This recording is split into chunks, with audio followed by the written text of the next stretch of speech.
മുഖ്യമന്ത്രി വി.ഡി. സതീശന്റെ പേരിലുള്ള സൈബർ തട്ടിപ്പിൽ പറവൂർ സ്വദേശിക്ക് പണം നഷ്ടമായി.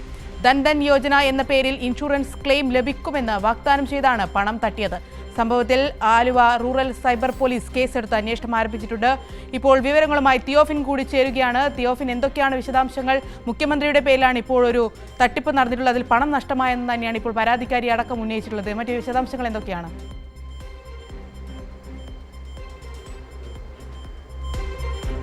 നേരത്തെ പ്രധാനമന്ത്രിയുടെ പേരിൽ ഒരു ജൻധൻ യോജന എന്ന പേരിൽ ഒരു പദ്ധതി ആവിഷ്കരിച്ചിരുന്നു. അത് 2014 കേന്ദ്ര സർക്കാർ ആവിഷ്കരിച്ച പദ്ധതിയാണ്. ഈ പദ്ധതിയുടെ പേരിലും സമാനമായ രീതിയിൽ തട്ടിപ്പ് നടന്നിരുന്നു. ഇതിൽ ഇൻസ്റ്റാഗ്രാം വഴിയാണ് തട്ടിപ്പ്.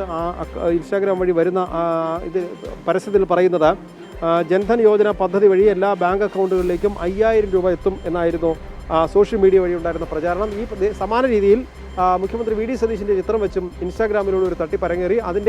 അതുമായി ബന്ധപ്പെട്ടാണ് ഇപ്പോൾ ആലുവ സൈബർ പോലീസ് കേസെടുത്തിട്ടുള്ളത്. മുഖ്യമന്ത്രിയുടെ തന്നെ മണ്ഡലത്തിലുള്ള വടക്കേക്കരയിലെ ഒരാളാണ്. വടക്കേക്കര സ്വദേശിയായ വ്യക്തിയാണ് പരാതി നൽകിയിട്ടുള്ളത്. സൈബർ പോലീസിൽ നൽകിയ പരാതിയുടെ അടിസ്ഥാനത്തിൽ കേസ് രജിസ്റ്റർ ചെയ്തിട്ടുണ്ട്. ഇതുമായി ബന്ധപ്പെട്ട് സൈബർ പോലീസ് അന്വേഷണം തുടരുകയാണ്. 2499 രൂപയാണ് ഇദ്ദേഹത്തിന് തൻ്റെ അക്കൗണ്ടിൽ നിന്ന് നഷ്ടമായത്. ഇതിലിങ്ങനെയാണ് ഇൻസ്റ്റാഗ്രാം വഴി വരുന്ന ലിങ്കിൽ ക്ലിക്ക് ചെയ്യുമ്പോൾ സർക്കാരിൻ്റെ ഔദ്യോഗിക ചിഹ്നവും മുഖ്യമന്ത്രിയുടെ ചിഹ്നങ്ങളും ഇതിൽ വരുന്നുണ്ട്. അതിൽ തന്നെ മറ്റൊരു വിവരം, ആവശ്യമായ വിവരങ്ങൾ നൽകാൻ ആവശ്യപ്പെടുന്നു. അതിലൊരു സ്ക്രാച്ച് ആൻഡ് വിൻ കൂപ്പൺ പിന്നീട് തെളിഞ്ഞു വരുന്നു. ഇതിൽ പ്രസ് ചെയ്യുമ്പോഴാണ് തുക അക്കൗണ്ടിലേക്ക് വരും എന്ന നോട്ടിഫിക്കേഷൻ വരുന്നത്. പക്ഷേ അതോടൊപ്പം തന്നെ അക്കൗണ്ടിലേക്ക് വരുന്നതിനായി ബാങ്ക് അക്കൗണ്ടിൻ്റെ വിവരങ്ങൾ നൽകാൻ ആവശ്യപ്പെടുന്നു. ഈ അക്കൗണ്ട് വിവരങ്ങൾ നൽകി കഴിഞ്ഞാൽ പണം വരികയല്ല ചെയ്യുന്നത്, അതിന് പകരം പണം നഷ്ടപ്പെടുകയാണ് ചെയ്യുന്നത്. ഈ രീതിയിലാണ് തട്ടിപ്പ്. ഇങ്ങനെ വടക്കേക്കര സ്വദേശിക്ക് 2499 രൂപ നഷ്ടമായിട്ടുണ്ട്. ഇദ്ദേഹം നൽകിയ പരാതിയുടെ അടിസ്ഥാനത്തിലാണെങ്കിൽ കഴിഞ്ഞ 2 ദിവസങ്ങളിലായി ഇൻസ്റ്റാഗ്രാം വഴി വന്ന പരസ്യം, ആ പരസ്യത്തിൻ്റെ അടിസ്ഥാനത്തിലാണ് താൻ അക്കൗണ്ടിൽ ഇതുമായി ബന്ധപ്പെട്ട വിവരങ്ങൾ നൽകിയത്.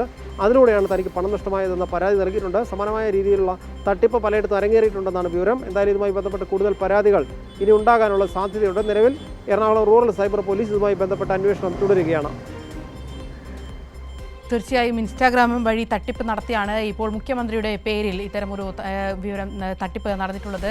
പരാതിക്കാരിക്ക് പണം ഉൾപ്പെടെ നഷ്ടപ്പെട്ടിട്ടുണ്ട്. വിവരങ്ങളാണ് തിയോഫിൻ നൽകിയത്.